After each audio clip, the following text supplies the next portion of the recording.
¿Listo para embarcarte en una aventura literaria inolvidable? Entre Párrafos es un podcast emocionante que se está transformando en tu portal a un mundo de historias cautivadoras, discusiones profundas y entrevistas inspiradoras con autores talentosos. Sumergite en el reino de la literatura y déjate llevar por la magia de las palabras, descubriendo libros de nuevos autores. No olvides presionar el botón de suscripción, unirte a nuestra comunidad de ratones de biblioteca y desbloquear el verdadero poder de la narración independiente. Entre Párrafos, encuentro de escritores, la parte divertida de las letras. Soy Marcelo Urbano, periodista, escritor y por la gracia de las nuevas tecnologías, podcaster. Hola, ¿qué tal? Bienvenidos a este nuevo episodio de Entre Párrafos. Hoy con Jaime Marzán Ramos, escritor puertorriqueño, oriundo de Santurce, barrio o distrito del municipio de San Juan, Puerto Rico. Además, es locutor radial, tiene una maestría en comunicaciones y otra en creación literaria. Fue escritor publicitario, tuvo una agencia de publicidad en Caguas, Puerto Rico, y fue herido en combate en Vietnam. Ha sido premiado en varias oportunidades por sus trabajos literarios en los géneros de cuentos y novelas. Al igual que yo, escribe novelas históricas, pero esto no quita que haya estado ejercitando también el músculo poético con Esfuerzos, que es una colección temprana de poemas aún inéditos. Son sus obras Ecus Rex, que es cuentos históricos de 2009, Mercedes, una novela histórica de 2010, Rita, una novela histórica de 2013, Cuolema, cuentos que se le escaparon a la muerte de 2015, Tocado por el fuego, novela histórica de 2018, y el cuento Los Manchesters, que además recibió el primer premio del Campeonato Mundial de Cuento Corto Oral de la Universidad de Sagrado Corazón en San Juan, Puerto Rico. Próximas a publicarse, Ishtar, novela corta de erotismo fantástico, que espera poder publicar ahora en septiembre del 2023, y Lolo de los Tiznados, una novela histórica que verá la luz en marzo de 2024.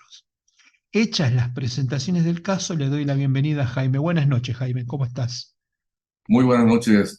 Estoy pues un poquito sin aire porque entré corriendo aquí a la conexión, así que te agradezco muchísimo la invitación que me hiciste para estar aquí contigo un rato y conversar sobre literatura y las obras mías, etcétera. Eh, Así que estoy muy contento de poder participar contigo en este tipo de programa. De hecho, es el primer podcast en el que yo participo. Qué bueno, pero Eh, yo estoy muy motivado también por conocer tu vida y bueno, explorar en tu pensamiento y en tu obra. Así que si estás listos, vamos, Estoy listo. Jaime. Bien, allí Adelante. vamos. Vos sabés que yo primero arranco los programas haciendo una primera pregunta informal y me pareció muy interesante saber cómo terminaste herido en combate en Vietnam. Uf, sí, te voy a dar la fecha exacta. Fue el día 27 de diciembre de 1968, o sea, 2 días después de Navidad. Ah, Nada, estábamos en un perímetro defensivo y hubo una penetración del enemigo. Se nos acercaron tanto que Eh, yo salí de mi posición defensiva a hacer una necesidad física y parece que el que estaba invadiendo pues no sabía que yo estaba allí, se asustó y disparó y me alcanzó en una pierna. eh, Ahí pues entonces fui sacado del área en helicóptero y llevado al hospital donde se me hizo una primera intervención quirúrgica en la pierna, ah, para sacar fragmentos de huesos y fragmentos de la bala. De ahí me volaron a Osaka, Japón, donde me hicieron una segunda intervención. Pasada unas 3 semanas, me regresaron a los Estados Unidos de América, al fuerte Dix en el estado de Nueva Jersey, y de ahí pues me trasladan de vuelta a Puerto Rico, donde finalmente pues me dieron de baja del ejército, ¿no? la cuestión de la herida sufrida. Ujú. Un periplo bastante, bastante accidentado, pero bueno, parte de la vida, ¿no? Cuando uno tiene que entrar en ese tipo de conflicto armado. ¿En condición Ah, de aliado combatías o pertenecías directamente al cuerpo de ejército de Estados Unidos? sí, no, pertenecía al cuerpo del ejército de Estados Unidos. Sí. Ajá, ajá. ¿Y cómo fue la selección? ¿Cómo es que te presentaste de manera voluntaria o te llegó de alguna forma la citación? Bueno, eso es un episodio bastante trágico, cómico, ¿no? Porque resulta que yo estaba estudiando había terminado mi primer año de universidad, y yo trabajaba para poderme mantener como estudiante en la universidad. Y al final de mi primer año me quedé sin trabajo. Cuando llega la fecha de matrícula, pues yo no tenía el dinero para matricularme, y ahí había ya entrado en vigor la cuestión de la selección eh, para ingresar al ejército. Eh, un departamento que ellos llaman servicio selectivo. Y entonces, pues, si no estabas estudiando, pues eras candidato a ser llamado al ejército. Y entonces, pues, como no estaba estudiando, bueno, por no haber tenido el dinero para pagar mi matrícula, pues, me envían una carta diciéndome que me reportara.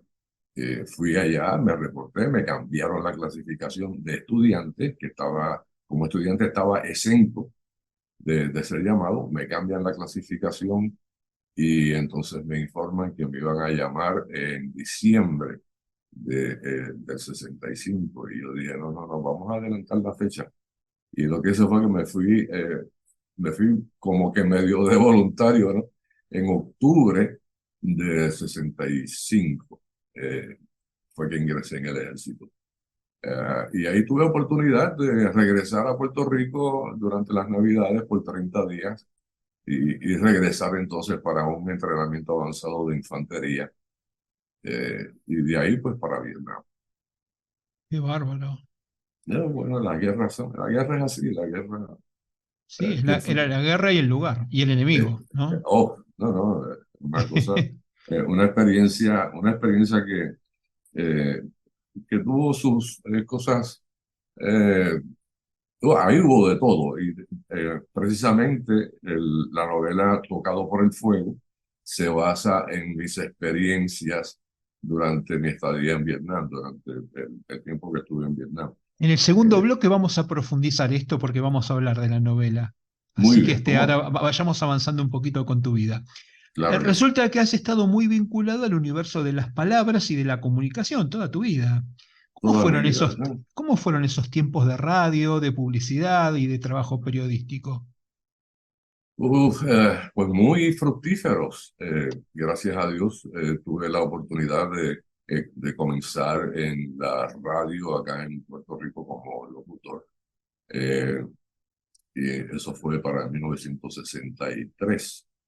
De ahí pues estuve como aprendiz en un noticiario en la estación pública de Puerto Rico. Y de ahí pasé a la parte noticiera de la misma empresa, pero en televisión. Y salí de allí y seguí trabajando con ellos durante mi carrera en la cuestión de la locución y demás. Pues después de haber regresado del ejército, la continué, pude conseguir trabajo y continué en esos menesteres, hasta que un día un compañero de la Escuela de Comunicaciones de la Universidad de Puerto Rico me dice, mira, hay una oportunidad para un escritor comercial en tal agencia de publicidad. Me lo ofrecieron, pero yo no quiero. ¿Por qué no vas tú? Y yo, bueno, yo no sabía nada, absolutamente nada de lo que era escribir comerciales, ¿no? Comerciales para radio, televisión, prensa, etcétera. Y me aventuré y llegué a esa agencia de publicidad con la gracia divina de que me aceptaron como aprendiz y ahí comenzó mi carrera en la publicidad. Eso fue en el 1976 y estuve 28 años en esa industria, terminando en Caguas con mi propia agencia de publicidad, una agencia pequeñita, eh, especializada en la publicidad política más que en otra cosa. Y hasta que llegó el momento en que me cansé de tanta cosa que hay en la publicidad y decidí entonces retirarme. ¿Cómo fue tu salto a la literatura? Bueno, mi primer poema yo lo escribí en un bus camino a la escuela, dedicado a una chica de la que estaba pues enamoradísimo, ¿no? Perdidamente enamorado. Exacto. Y entonces, pues, aprovechando el transcurso, el viaje de mi casa a la escuela, que tardaba unos 20 minutos en bus, pues me puse a escribir unas cositas en la libreta, que sé yo, y ahí salió algo que yo entendía que era lo que yo llevaba dentro de mí, ¿no? Mi primer poema. Llegué a la escuela, lo reescribí para, ¿verdad? Para que se viera bonito y llegué donde la chica y se lo entregué y me dice, ella me dice, ¿qué es esto? Yo le digo, un poema que te escribí. Y dice, ay, poema, ay, a mí no me gusta la poesía.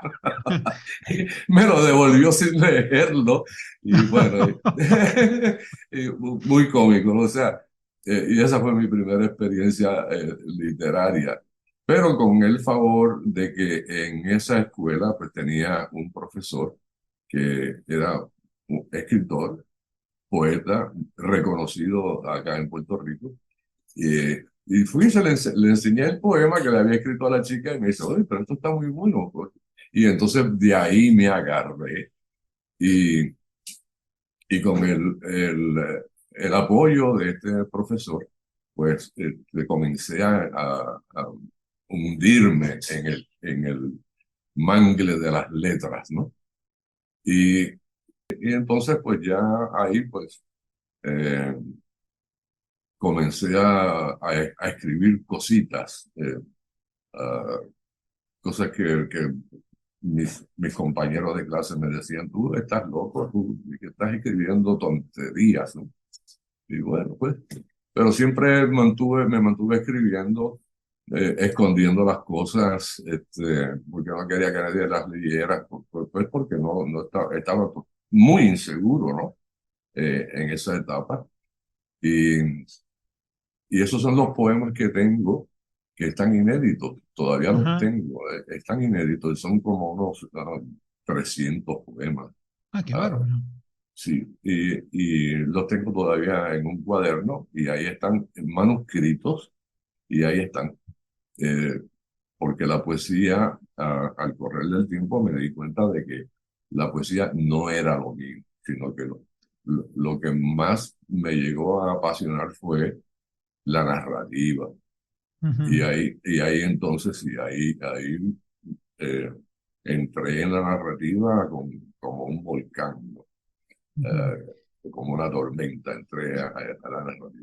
¿Y qué libros eran los que leías y qué autores te gustaban? Ay, yo leía de todo, de todo. Uno de los periódicos principales de aquella época, el periódico El Mundo, publicaba una página literaria todos los domingos y me llegó a publicar 3 o 4 de mis poemas. Yo los enviaba a ver si me los publicaban y efectivamente me los publicaron. Así que desde temprano pues experimenté con esto del mundo de la publicación y todo lo demás. Claro, esto apoyado por este profesor que no me quitaba su apoyo.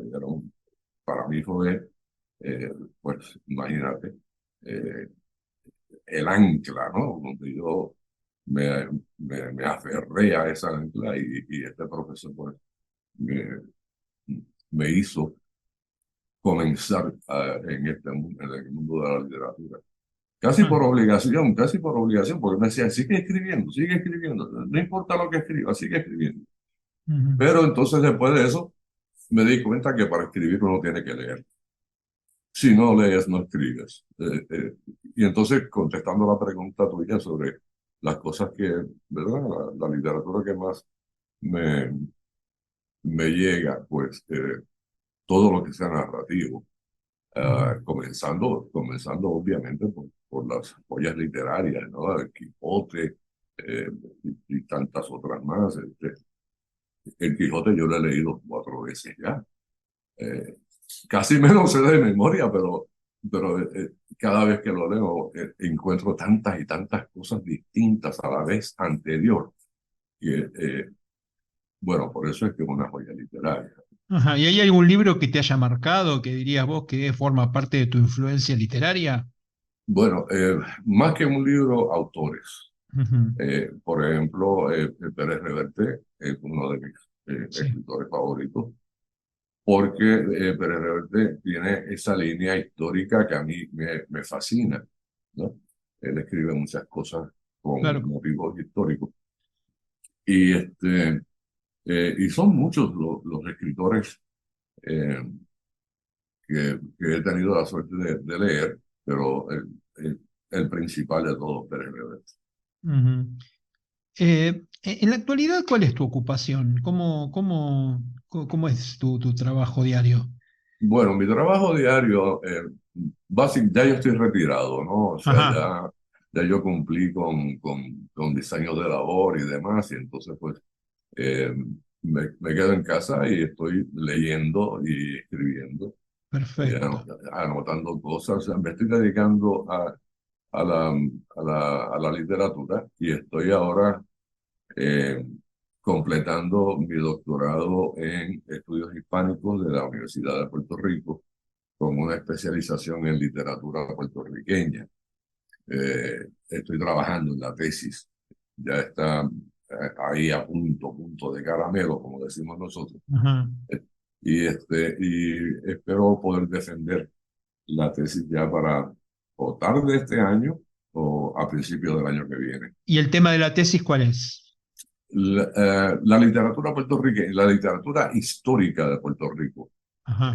Nosotros tenemos acá el problema, fue un problema que nos llega eh, por añadidura, por medio del sistema político que nos gobierna. Como me imagino que sabrás, Puerto Rico es una colonia de Sí, Estados Unidos de sí. América. Y entonces, pues, como colonia, pues, el- se nos borra la historia, nos borran la historia. Y entonces, pues nosotros tenemos una cantidad increíble de personajes y de situaciones que desde que Colón, bueno, Colón nunca pisó tierra puertorriqueña, pero bueno, desde que Colón descubrió el Nuevo Mundo, eh, para acá, hasta el día de hoy, hemos acumulado una riqueza increíble de personajes, situaciones, acontecimientos históricos que están ahí y que no se explotan. No tenemos aquí en Puerto Rico una costumbre, vamos a llamarle, de, eh, de cultivar lo que es la literatura histórica. Y entonces, pues mi tesis se basa precisamente en eso, con el fin de ver si logro eh, estimular a mis compañeros escritores a que se dediquen un poco más a lo que es la narrativa histórica. Ujú. Y antes de irnos al primer corte, te quería hacer una consultita más bien técnica. Hay un salto entre la publicación de tu último libro publicado, Tocado por el Fuego, y el ¿Sí? próximo que se editará en septiembre, Ishtar. ¿Cuál es el motivo por qué sucedió ese salto en Eh, el tiempo? Porque estaba trabajando mi tesis doctoral, Ujú. entonces pues me tomaba tanto tiempo y la cuestión de la investigación en una tesis es terrible. Sí, sí, claro que Eh, sí. a mí me encanta la investigación, Sí, de por hecho, si sos eso, escritor histórico, tenés que. sí, claro. Entonces, pero pues me tuve que dedicar exclusivamente a la investigación y al comienzo, ¿verdad?, de la redacción de la tesis y demás, y ahí entonces pues entré como que en un periodo de abandono, ¿no? Sí, sí. No, focalizaste, en realidad no abandonaste la escritura, sino que focalizaste Claro, sí, sí, en la tesis. Bueno, exacto. ahora sí, vamos a hacer la primera pausa para distendernos, escuchar algunas recomendaciones y enseguida volvemos, Jaime. Muy bien.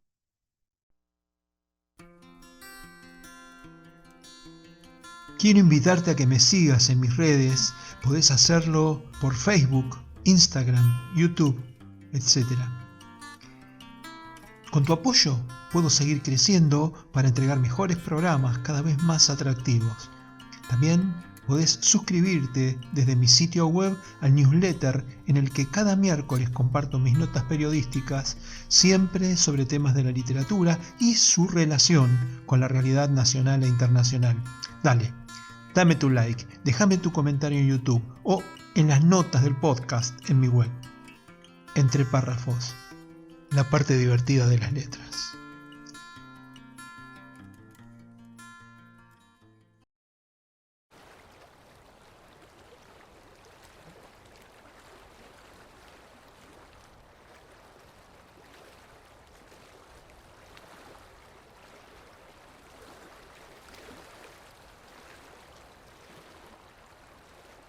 Todo comenzó con los conquistadores que invadieron estas tierras en 1573 y terminará en 2153 con una guerra sangrienta por el empobrecimiento y la privatización de los recursos naturales. A menos que los chicos puedan salvarnos, a menos que recuerden que el agua es el mensaje.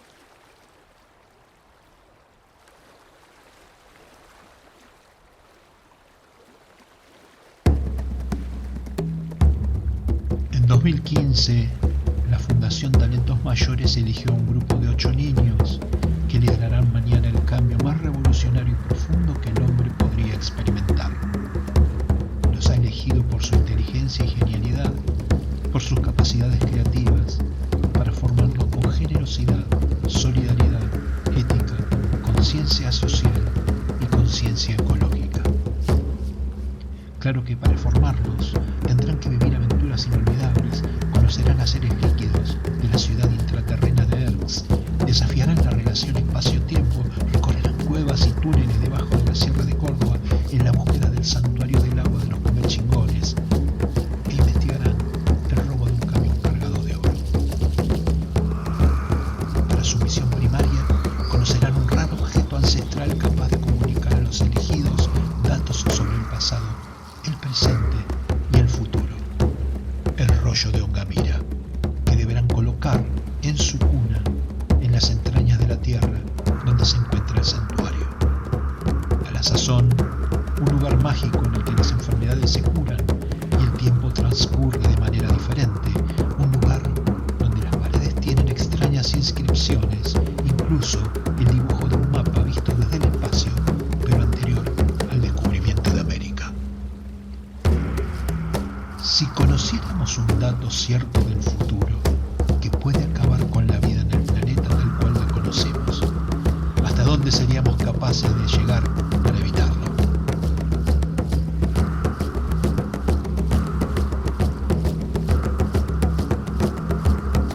Los ritos mayores del agua.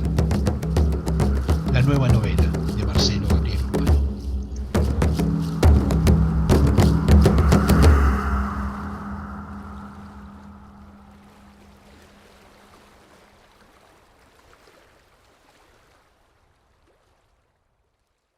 Estamos de regreso con nuestro invitado, Jaime Marzán Ramos, repasando su historia, su obra y su pensamiento.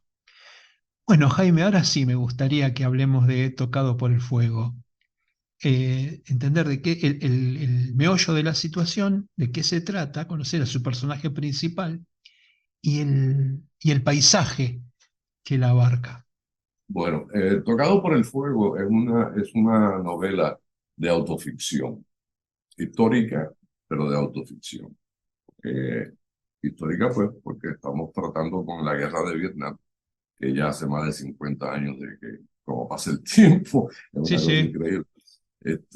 Y pues entonces, nosotros acá bueno, el veterano de Vietnam, en términos generales, tanto aquí en Puerto Rico como en los Estados Unidos, tiende a silenciarse, a invisibilizarse en términos de su participación en la guerra de Vietnam. No toca el tema, no habla sobre la guerra de Vietnam con nadie que no haya sido o que sea veterano de esa guerra también, o que haya participado de esa guerra. Y entonces con una invitación así media, eh, pues, ¿cómo te diría? Mediante una invitación conversacional. Entonces, en esos términos, pues, nadie aquí en Puerto Rico había tocado el tema de Vietnam desde el punto de vista literario. No se han escrito novelas. Yo siempre he tratado de hacer algo distinto con cada una de mis trabajos literarios. Y Tocado por el Fuego, pues es una cosa totalmente distinta en términos de su composición, en términos de su contenido, en términos de su estilo y en términos de su propósito. Que el propósito, pues, vamos a hablar de la guerra de Vietnam. Vamos a decirle a la gente qué pasó, cómo pasó, y a contarle anécdotas eh, y hacer vigente una vez más esa guerra para que se entienda, porque la guerra de Vietnam es una de las guerras menos entendidas de la historia de la humanidad. Yo mismo lo entendí y ahí estuve. Así es que ese fue el propósito de sentarme a escribir Tocado por el Fuego. Tocado por el Fuego tiene la particularidad de que, siendo una novela de autoficción, pues entonces pues, la voz narrativa soy yo, el principal personaje soy yo. O sea, que yo estoy metido de lleno en la narrativa de la novela. Con seudónimo, con un nombre ficticio, digamos. Sí, Bien. bueno, no, esa es una de las particularidades que tiene la novela. Yo no uso mi nombre nunca. Bien. En la novela. Nadie sabe cuál es mi nombre en la novela. Sin embargo, pues ahí se narran cosas que me pasaron, se narran cosas que me inventé, o sea, novela al fin, ¿no? Y novela histórica también al fin. Pues mezclamos lo que es la verdad histórica con la ficción novelesca. Así que Tocado por el Fuego, gracias a Dios, ha sido uno de mis aportaciones a abrir el tema de la guerra de Vietnam acá en Puerto Rico. Hay en la guerra de Vietnam, por lo menos desde lo que uno puede leer o puede haber levantado de algún documental, que los verdaderos estrategas eran los vietnamitas. En realidad eran muy pillos, muy, ¿cómo decirlo?, muy inteligentes para generar esa guerra de guerrillas y esconderse y aparecer de repente. No, eso ¿No? era terrible, o sea, porque el soldado americano va con una visión de estrategia Tradicional. tipo, sí, tradicional, tipo coreano. Ajá. Y Tal cual. entonces, pues se encuentra allí con un enemigo que ha estado peleando una guerra, llevaba peleando más de 20 años en esa guerra de liberación, como ellos le llamaban. Y bueno, conocedor del terreno, conocedor del idioma, conocedor de la idiosincrasia de la gente, o sea, es de allí. Entonces, pues llega el soldado americano, alto, rubio, ojos azules, ¿no? Y el vietnamita es una persona bajita, tostadito de piel, pelo negro, y con un idioma que solo ellos lo entienden, porque es increíble, pero así es. Y entonces, pues, y con toda una cultura guerrera detrás, o sea, una cultura guerrera, porque en esa zona de Vietnam, de lo que hoy día es Vietnam, pues ahí siempre ha existido un conflicto bélico desde la prehistoria, diría yo, porque ellos fueron invadidos por China no sé cuántas veces, porque el problema es todavía hoy que esa zona de Vietnam es el mayor productor de arroz en el mundo. Y entonces China, que es el mayor consumidor de arroz en el mundo. Y tú sabes lo que es un país poder eh, lograr 4 cultivos de arroz al año. La cantidad de arroz que es eso. Entonces, China interesaba ese territorio por su potencial para suplirse arroz, que era su principal alimento. Así que desde esos tiempos, eh, qué sé yo, más de 1000 años vienen bregando con esto. Y vienen peleándose por esa parte del mundo, ¿no? Así es que estas personas, estos vietnamitas, tienen esa tradición guerrera desde milenaria casi. Entonces, pues, entrar uno allí con unas estrategias equivocadas, fuera de fecha, ¿no? O sea, que no tienen nada que ver con el territorio, el tipo de terreno que hay allí, las montañas, la jungla, los arrozales, los animales que hay allí, que tú no los ves nada más que allí.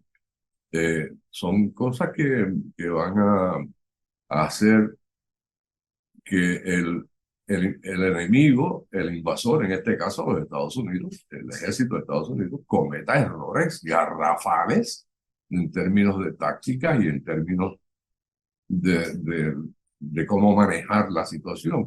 Y entonces, para darte un ejemplo de la magnitud del pensamiento guerrero de esta gente, a unas 30 millas al noroeste de la ciudad de Saigón, entonces Saigón, hoy ciudad Ho Chi Minh, está la ciudad de Cu Chi. Bueno, la ciudad de Cu Chi se descubrió que tenía la cantidad de túneles más grande que se haya descubierto en el mundo. Te hablo de túneles de 100 y pico de millas de túneles. Ajá. Y entonces ahí, bajo la tierra, esta gente tenían hospitales, salones de clase, salones de entrenamiento, dormitorios, cocinas, tenían todo. Tenían hasta hay una parte de los túneles del Cuchí donde cabían 6 camiones, uno al lado del otro, todo debajo de la tierra. Entonces, ¿cómo tú vas a pelear en contra de un fenómeno como ese? Esa es una cosa que es bien ah, insólita, de verdad. O sea, tú no puedes pelear en contra de un enemigo así. Y donde quiera entonces, con todas las mañas que conoce esta gente de la guerra de guerrillas, es una cosa que es imposible. Uno va caminando de lo más tranquilo y de momento se ve hasta las rodillas metido en una fosa con unas puntas de bambú eh, levantadas, y cuando caíste ahí se te fue una punta de bambú por una pierna, y no es que te mate, pero te elimina, te Sí, saca de sí. la contienda, te Te saca de la saca, te contienda. saca de la cancha. Claro, y entonces encima de eso, no solamente que te saca de la cancha, lo que eso significa en términos económicos para el gobierno americano. Mantener a un herido en un hospital recibiendo tratamiento médico, y después de eso cuestiones de compensación, tratamiento en hospitales de veteranos y todo este tipo de cosas, es una cadena que todavía sigue. O sea, todavía los Estados Unidos de América está sufriendo las consecuencias de la guerra de Vietnam, todavía hoy. Qué bárbaro. Y esto está todo reflejado en Tocado por el Fuego. Sí, porque comienzo la novela con mi participación en términos de acciones bélicas. O sea, pues, el tiroteo va, el tiroteo viene. La cuestión de cómo nos comportábamos los puertorriqueños en Vietnam. Porque déjame decirte una cosa, Vietnam y Puerto Rico parecen mirarse en un espejo. El terreno, como, Y la geografía, en general. sí, la geografía, Un poco el clima. del clima, Ujú. todo, o sea, la fauna, la flora, es casi idéntica a Puerto Rico. Y entonces, cuando yo llegué a Puerto Rico, bueno, lo primero que me impactó fue el calor y la peste, porque de verdad que cuando abrieron las puertas de aquel avión para bajar las escaleras a la pista y entrar en unas casetas ahí donde nos iban a recibir, en ese tramo era de día y la temperatura estaba en 120 grados en la sombra. Ujú. 120 grados en la sombra. Del avión a la caseta de recepción llegabas Son empapado. Fahrenheit, ¿verdad? Sí, Fahrenheit, sí. Porque para aclarar que son 60 grados Celsius. Un montón. Es Sí, un montón de calor. muchísimo. Entonces, pues, uno llegaba del avión al área de recepción empapado en sudor y era una distancia de, qué sé yo, 100 metros más o menos. Y entonces, el olor eh, eh, terrible, un olor de esos olores que te aprisiona y como que no se te quita de encima. Y esa fue mi primera experiencia en Vietnam. Ah, yo digo, bueno, ¿en qué lío me he metido yo aquí? ¿No? ¿Cómo hiciste la publicación de tus libros? Sé que que acudiste a Editorial Isla Negra, Sí. pero no sé si todas las publicaste así, si los publicaste por tu cuenta. Contame un poco cómo. Bueno, el primer libro que yo publico es el de cuentos de caballos y caballistas que se titula Ecus Rex. Y son cuentos históricos, todos ellos, ¿no? Ujú. Ese cuento es producto de mi tesis de maestría en creación literaria. Es mi tesis de maestría, entonces pues acá lo que hacemos es que una vez que nos aprueban las tesis y demás, buscamos la forma de publicarlo. Y una editorial acá en Puerto Rico me hizo el acercamiento y me dijo, mira, queremos publicarte la tesis y como yo no sabía de cuestiones de editorial ni nada de esto, ¿no? Un puro estudiante acabado de egresar, pues bueno, sin problema ninguno le entregué el manuscrito y se publicó Ecurrex. De ahí en adelante, el editor de Isla Negra, Carlos Roberto Gómez Vera, eh, me hizo el acercamiento de que la próxima cosa que yo escribiera a él le gustaría verla. Y bueno, pues ahí nace Mercedes. Mercedes es una novela histórica precisamente de una de las mujeres más importantes del movimiento independentista de Puerto Rico, si no la primera mujer independentista de Puerto Rico, y una mujer que fue totalmente abandonada y borrada de nuestra historia. Y entonces, pues yo me tardé alrededor de unos 6 años en escribir Mercedes, por toda la investigación que tuve que hacer y todo lo demás. Bueno, la cosa es que Mercedes se publica eh, una vez que Mercedes llega al mercado y demás, y hay la gente que comenzó a leerla. Eh, muchas personas me preguntaron por Rita. Rita era la sobrina de Mercedes. y una persona muy, muy especial para la familia de Mercedes. Y me preguntaban, ¿y qué pasó con Rita? ¿Qué pasó con Rita? Pues yo nunca le di un final a Rita en Mercedes, porque la novela era de Mercedes, no era de Rita. Y entonces, pues, se me ocurre escribir la novela de Rita. Vamos a darle entonces a Rita, ¿verdad?, su lugar. Y ahí nace la novela Rita. Eh, Posteriormente, después de Rita, viene Bolema, que es un invento más que otra cosa, eh, porque quise tratar el tema universal de la muerte de otra forma. Eh, Pensé yo, ¿no?, que sería una buena aportación a nuestra literatura. Y kuolema es una palabra finlandesa que significa muerte. Hagamos Significado. una cosa, me interesa mucho el tema, tenemos que hacer un corte tecnológico. ¿Qué te parece si cortamos, hacemos una segunda pausa y a la vuelta seguimos con Colema y nos profundizamos en el tema editorial? ¿Te Muy parece? bien, claro. Ahí vamos.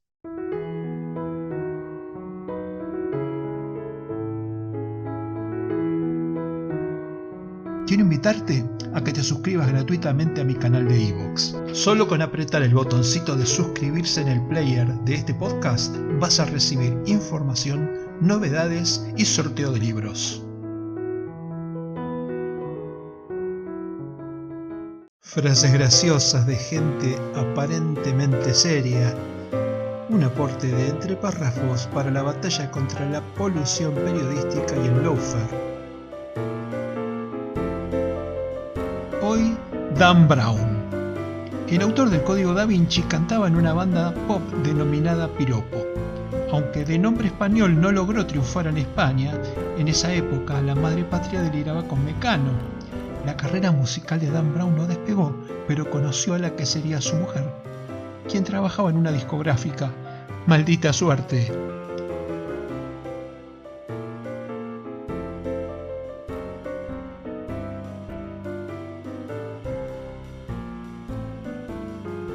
La frase de hoy: no tenemos acceso a aviones privados para autores de libros sobre historia religiosa, aunque si estás pensando en escribir 50 sombras de la iconografía, podríamos hablarlo.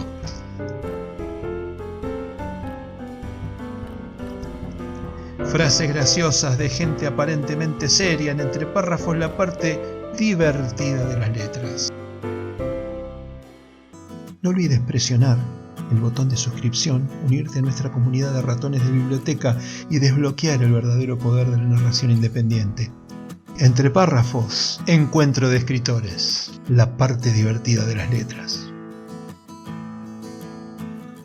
Estamos de regreso con nuestro invitado Jaime Marzán Ramos, con quien empezamos a recorrer el tramo final del episodio de hoy, y habíamos quedado en la publicación de Cuolema, Cuentos que se le escaparon a la muerte, donde nos iba a contar de qué se trataba y luego vamos a profundizar en cómo fue haciendo las publicaciones, si tuvo que tener injerencia él en la publicación, si tuvo que poner plata o directamente se hizo, o sea, como nos pasa a la mayoría de los escritores independientes, o conseguiste que la editorial te financiara. Pero bueno, primero empecemos con Cuolema.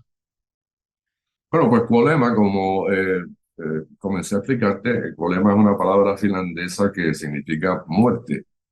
Y como yo quise darle un giro a ese tema, que es un tema universal, ¿no? Casi todo el mundo escribe sobre la muerte, el amor y todos estos temas universales. Pues comencé pensando en la muerte como el personaje principal de la colección de cuentos. Pero entonces me di cuenta de que, bueno, ¿cómo voy a presentar este personaje? Pues, bueno, cada cuento tiene una muerte que es un personaje totalmente distinto, con unas características distintas, uh, y, pero siempre con el afán de conseguir a sus víctimas, ¿no? Perdón. Y entonces, pues así podrás ver, yo creo que te hice una recomendación de 3 cuentos para que si Sí, tuviéramos... los vamos a leer en el próximo capítulo. Ah, muy bien, muy bien. Pues entonces, Para los que nos escuchen hoy, mañana leemos los textos. muy bien. Pues entonces, ese fue el afán mío, ¿no? De presentar a la muerte en de distintas maneras, con distintas características. En, el que lee la colección se da cuenta de que en un cuento, pues la muerte es como un payaso, o sea, que hace maldades y trucos y qué sé yo. En otras, la muerte es muy seria, en otras es muy agresiva, en otros cuentos, pues es más pasiva. eh, Se sienta a conversar con la persona a quien va a buscar, eh, y le explica, mira, te vine a buscar por el... O sea, de la muerte dando explicaciones, ¿no? O sea y creo que lo logré, creo que logré presentar a la muerte como un personaje multifacético que, que podría hasta resultar simpático. Y entonces, si logro eso con el lector, pues creo que entonces alcancé mi meta. Ajá. Bueno, aquí es donde aparece Editorial Isla Negra. Bueno, no, Isla Negra comienza con Mercedes. Ajá, con Mercedes. Mercedes fue la primera obra, el primer trabajo que Isla Negra me publica. Y de ahí, Te han acompañado a lo largo de toda tu carrera como sí, escritor. entonces, Ah, sí, perfecto. entonces me he quedado con Isla Negra permanentemente. Viajo con Isla Negra a las distintas actividades que se celebran en distintos países. Por ejemplo, ahora a finales de agosto vamos a la Feria Internacional del Libro de la República Dominicana, y allí voy a presentar a Ishtar, que es Ajá. lo más reciente que he escrito. Así que con Isla Negra he tenido la oportunidad de no solamente hacer grandes amistades a nivel internacional, eh, sino que también pues he logrado proyectar eh, mi obra en esos países que hemos visitado como parte de la delegación, si se le puede llamar así, ¿no?, de los escritores de Isla Negra. Y en este caso, ¿se ha hecho cargo de toda la producción o has tenido que compartir gastos, etcétera?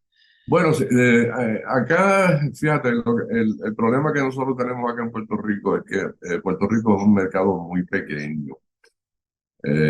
Acá si tú logras vender 500, 600 copias de tu obra, eso es un bestseller. Se puede considerar un bestseller, por lo pequeño que es el mercado. Entonces nosotros lo que tratamos de hacer es de expandir ese mercado visitando pues otros países, visitando ferias de libros. Eh, Contamos con, por ejemplo, el asesoramiento, la ayuda, el apoyo del PEN Internacional de Puerto Rico, que eh, hace que tengamos una mayor exposición a unos niveles internacionales, y entonces pues, nos aprovechamos de eso. Porque es una herramienta, ¿no? Son herramientas que tenemos que aprovecharlas Sí, por lo pequeño que es el mercado de Puerto Rico. bien. Y con respecto a la corrección, al maquetado y al arte de tapa, ¿se encarga todo de la editorial? La editorial se encarga de todo. Si yo le entrego el Ujú, manuscrito, eh, claro, hacemos trabajo en equipo también, ¿no? O sea, ujú. todo lo que se vaya, todo componente del ejemplar, siempre va a contar con la aprobación, obviamente, del editor, quien es quien propone, y la aprobación mía. Eh, Ujú. entonces, pues todo lo que son las portadas y la manera de encuadernación, todos esos elementos de la edición, pues se hace en equipo, básicamente. Y todo lo que tiene que ver con marketing y redes sociales para promocionar el libro, ¿también se encargan ellos o ahí tenés injerencia? Seguimos trabajando en equipo. Tanto hace la editorial como hago yo. Bueno, me gustaría que hablemos de proyectos. Sé que estás terminando con la tesis y una vez terminada la tesis tenés digamos, dos lanzamientos de novela que son inminentes. ¿En qué estás trabajando en el mediano plazo? En el mediano plazo, pues bueno, ya terminé Ishtar, que Ajá. como te Sí, sí, sí. expliqué, se presenta en la feria de la República Dominicana, de Santo Domingo. Y Mm. estoy entonces trabajando en la que voy a publicar a principios, durante el primer trimestre del próximo año, que Ajá. se titula Lolo de los Tiznados. Ajá. Lolo de los Tiznados es una novela histórica que que la baso yo en la vida de mi abuelo. Eh, Se llamaba Dolores y todo el mundo decía Lolo. Entonces, eso de los tiznados es un, ah, eh, es un movimiento que surge a raíz de la invasión americana a Puerto Rico en 1898. Como sabes, pues aquí estaba España rigiendo la colonia y los Estados Unidos invaden por la guerra esta hispanoamericana en el 1898 y se quedan con la isla. Entonces, surgen unos grupos de criollos que, guiados más por la venganza que por cualquier otro motivo, comenzaron a hacer redadas en contra de los españoles que quedaban en Puerto Rico, que eran los dueños de las tiendas, eran los dueños de las tierras, eran los dueños de todo. Y explotaban aquí al criollo de una manera increíble. Eh, y entonces, pues, estos grupos criollos hacían sus redadas, sus ataques, los conducían de noche y se tiznaban la cara para no ser reconocidos.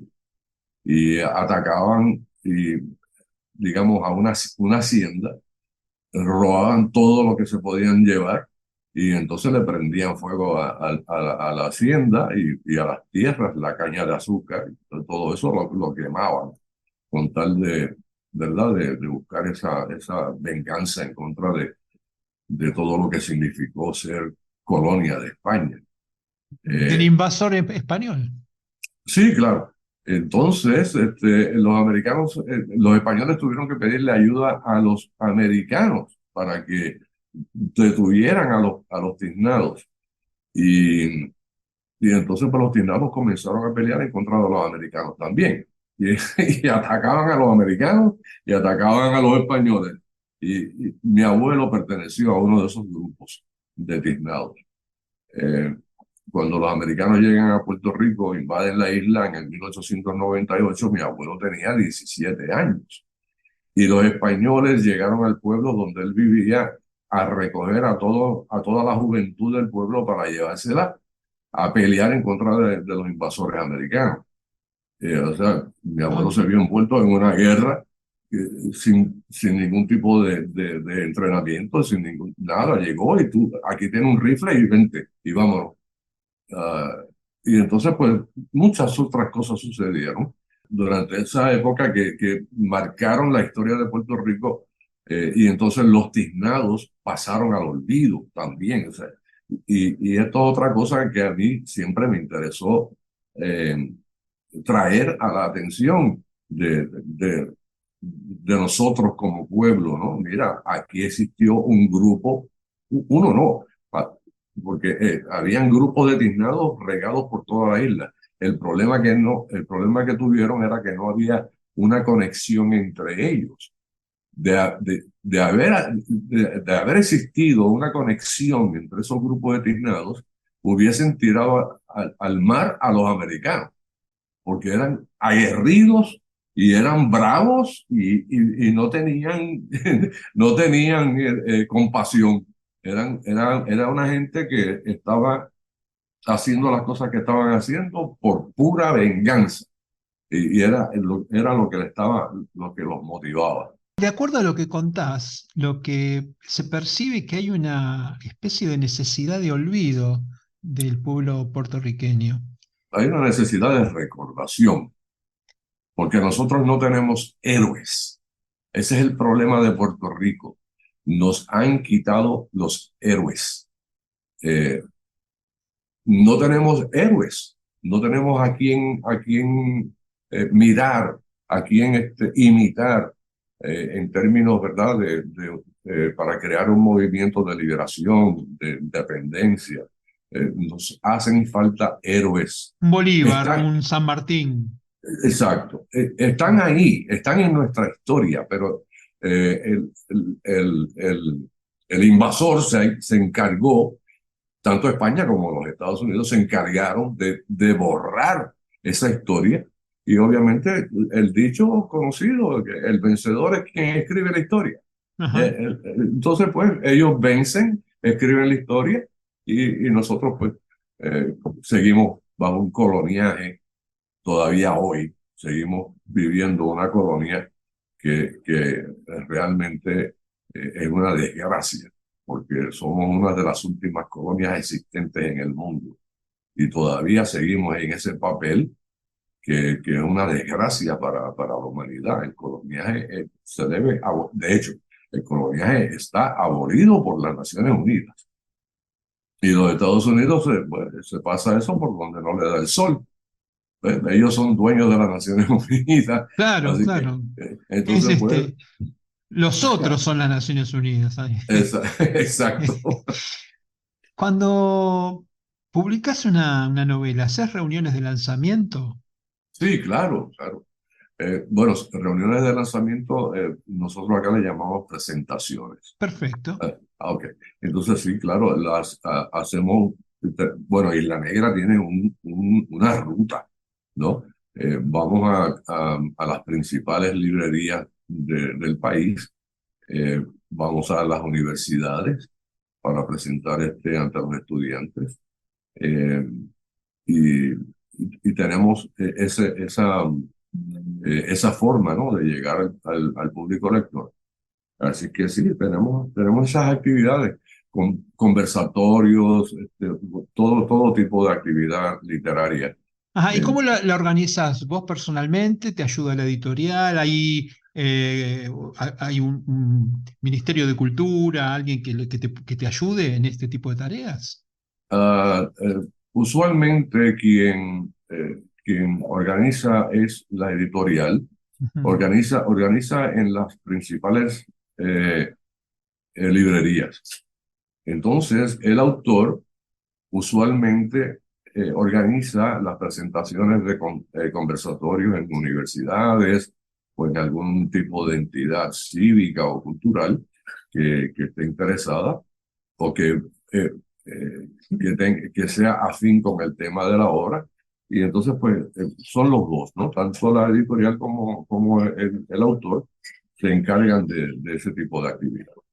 Ajá. ¿Tenés ayuda del gobierno de la isla? No, Ninguna. ninguna. Aquí tenemos una institución que se llama el Instituto de Cultura Puertorriqueña, que eso es una desgracia. Eso no funciona. Las instituciones en Puerto Rico están demasiado politizadas y los políticos, bueno, los políticos son es una raza increíble de destructores, porque no encuentro otra palabra. O sea, y no solamente en Puerto Rico, esto yo lo he visto en otros países en los que he visitado, y lo leemos en la prensa, todas las cosas que los políticos hacen en todos estos países. Y entonces es bien difícil. eh, si tú no estás de acuerdo con el régimen, pues no adelantas. Entonces todo está politizado.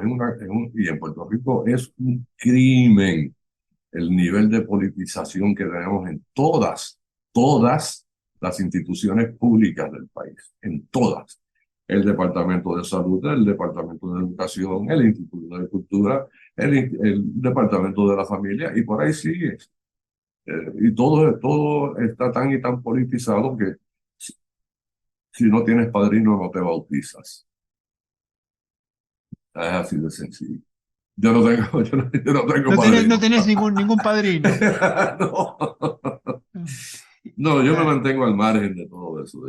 eh, Te iba a preguntar cómo te había picado el bichito de la novela histórica. Acá compartimos la preferencia. Yo también soy fanático de la novela histórica y escribo Ahora, novela histórica, con lo cual, y en el mismo sentido que vos, solo que más profundizado en ajá, digamos, mi raíz argentina, sí, claro. eh, pero igual pico en la historia mundial y ando metiendo los garfios. Siempre hay un argentino perdido en el mundo, así que Ah. siempre encuentro alguna forma de vincular historias. Pero bueno, me gustaría saber qué es lo que te pica a vos de la novela histórica como para convertirte así en apasionado y... Sí, bueno, primeramente yo creo, estoy seguro, pero pienso que la novela histórica y el cuento histórico también, eh, Sí, la es narrativa histórica en general, digamos. Sí. exacto, sí. Pues para nosotros en Puerto Rico es una necesidad, no es un lujo. eh, Como por ejemplo puede ser en España. O sea, la novela histórica en España es un lujo, eh, pero por la cantidad de novelas históricas que se Tal publican en cual, España es entiendo. increíble. De hecho, Mercedes, en una de en su más reciente edición, fue editada en España. De allá me llamaron de que queremos hacer una edición española de Mercedes, y no hay problema, firmé los contratos y allá va eso. Todavía no veo un solo centavo de eso, pues ya bregaremos. Eh, Porque de la literatura no hay quien viva. O sea, Mm. eso es una verdad como... eh, A menos que te llames Dan Brown, qué sé yo, o bueno, Isabel Allende, bueno, ¿eh? claro, pero lo que pasa es Claudia que... Quintana. ajá, sí, no, los hay, Hay los hay, pocos, pero, pocos. Son la excepción a la regla. claro, un Vargas Llosa, por ejemplo, Vargas Llosa. exacto. Entonces, pues, aquí en Puerto Rico nadie vive exclusivamente de la literatura. Ujú. eh, Porque la literatura, como te expliqué anteriormente, Puerto Rico es un mercado pequeño y entonces pues no da para facilitar, ¿no? Ujú. Poder vivir de la literatura. Y tenemos las grandes plumas puertorriqueñas, todos ellos y ellas tienen algún otro tipo de buscarse la vida, ¿no? De Sí, ganarse la vida. acá le decimos rebusque. Pues bueno, aquí se rebusca más de lo que tú te imaginas. Está muy bien, está muy bien, está muy bien. Yo me las rebusco con un podcast, Jaime. Sí, bueno, así estamos, sí, sí, no es interesante. Por lo menos en el caso tuyo, pues estás completamente ligado, ¿no? A la Sí, cuestión literaria, es cierto. pero por ejemplo, nosotros una de las principales plumas nuestras acá, el profesor Luis López Nieves, eh, es una persona que a mi entender es quien más libros ha vendido en Puerto Rico. Y aún así, él no vive eh, de la literatura, porque él es profesor de universidad y su sueldo principal viene, ¿no? De la universidad, no de la venta de sus Tiene que libros. salir a trabajar. Y tiene que salir a trabajar. Ah, Es así y, nomás. pero esa es la historia nuestra. Ajá. Tenemos que bregar con eso, como decimos acá. Bueno, vos sabés que yo hago una pregunta a mis entrevistados que tiene que ver con la ausencia, cuando uno ya le ha tocado levantar el campamento, agarrar la valija y partir para siempre. ¿Cómo te gustaría que te recuerden? Eh, en Cuolema hay un cuento, eh, el cuento más breve que yo he escrito, que se llama Obituarios. Eh, y, y ahí creo yo que recojo ah, parte de lo que yo espero sea como me vean después de mi partida, ¿no? Eh, y el cuento dice aquí, leyendo los obituarios, para saber cuántos enemigos me quedan. Y ese es el cuento. Ajá. Ese cuento surge como un reto que me hizo un compañero eh, fanático de Maupassant y de Chekhov y de todos estos cuentistas famosos. El cuento del dinosaurio, ¿no? Ajá. Cuando desperté, el dinosaurio todavía estaba ahí. Y entonces, pues, en una conversación que tuve con este compañero, eh, me retó a que yo escribiera un cuento más corto, Ujú. que ese, ¿no? Y bueno, Hoy le el llaman microcuentos. microcuentos. El cuento del dinosaurio que tiene 7 palabras, 7, 8 palabras, claro. por ahí. Y entonces, pues, ese de obituarios tiene 9. Ujú. Nunca pude bajar de 9. Jamás pude bajar de 9. Hice otro intento y escribí otro cuento, microcuento que se llama Mis Muertos, que dice, ayer conversé con cada uno de mis muertos. Ninguno supo darme razón de los demás. Mm. O sea, y ese tipo de, Ese ese, tiene 10 o más, 10 o 12, ¿no? sí, ese tiene Ah, más, pero, Aquí se pero, cuenta, pero bueno, pero, pues está, es el concepto, tal cual, exacto, es sí, el exacto. concepto. Bueno, ¿dónde se consiguen tus libros, Jaime?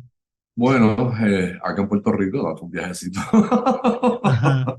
No, yo no uso Amazon, no, porque las tiradas que yo hago son tiradas pequeñas. Entonces, lo que intento hacer es cubrir el mercado de Puerto Rico y ya, yo con eso me conformo. De hecho, eh, eh, yo publico una obra con el único fin de sacar una cantidad de dinero que me permita publicar la próxima. Tal cual, entiendo. Entonces, pues, mi ganancia, pues, cero, no Sí, gano sí. con. O sea, entonces, pues, a excepción de Mercedes, la edición española de Mercedes, que de acuerdo a lo que se convino con Adarve, que es la editorial, se iba a distribuir en España eh, y en varios países de Latinoamérica, incluyendo Argentina. Ajá. Entonces, yo no sé si eso llegó a Argentina o no, ¿verdad? Porque todavía no me dan un resumen, ¿verdad?, de ventas ni nada por el estilo. Así que, Bien. pero es de la única manera que uno puede expandir su mercado, pues, consiguiendo editoriales internacionales que puedan, Ujú. ¿verdad?, sacar la obra de la isla y llevarla hasta donde se pueda llevar alrededor del mundo. Eh, yo estoy loco porque alguien me traduzca algo. Claro, tal cual, tal cual. Es así. Jaime, aquellos que quieran contactarse contigo, tenés redes sociales, sitio web? Sí, bueno, se me puede contactar por medio de mi correo electrónico, Ujú. que es Marzán, todo en minúsculas, Marzán-Ramos, @yahoo.com. Bien. De perfil de Facebook, Instagram no tenés. Eh, bueno, sí, Facebook. En Facebook Ajá. me consiguen en Facebook también. Bien, perfecto. Bueno, Jaime, ha sido un verdadero placer. Me quedaría charlando con vos 1 hora más. Me parece que tenemos tema para sacar el jugo todavía. Bueno, me invitas Así otra vez y que con muchísimo gusto. y ya hacemos la continuación. Claro que Pero sí. bueno, pero lo cierto es que ha sido un placer haber conversado contigo, ¿eh? Te Igualmente, agradezco, te igualmente. agradezco esta charla. Prontito estaremos conectándonos para que hacerte llegar los links, para que compartas y distribuyas en tus redes sociales. Y bueno, y mañana, que sería la semana que viene para nosotros, porque estamos grabando una semana antes, presentaremos algunos de tus textos para que vean la calidad de lo que relatas. Eso El cómo y el qué. te lo voy a agradecer infinitamente, claro que sí. Te mando un gran abrazo, querido. Gracias por todo, ¿eh? Igualmente.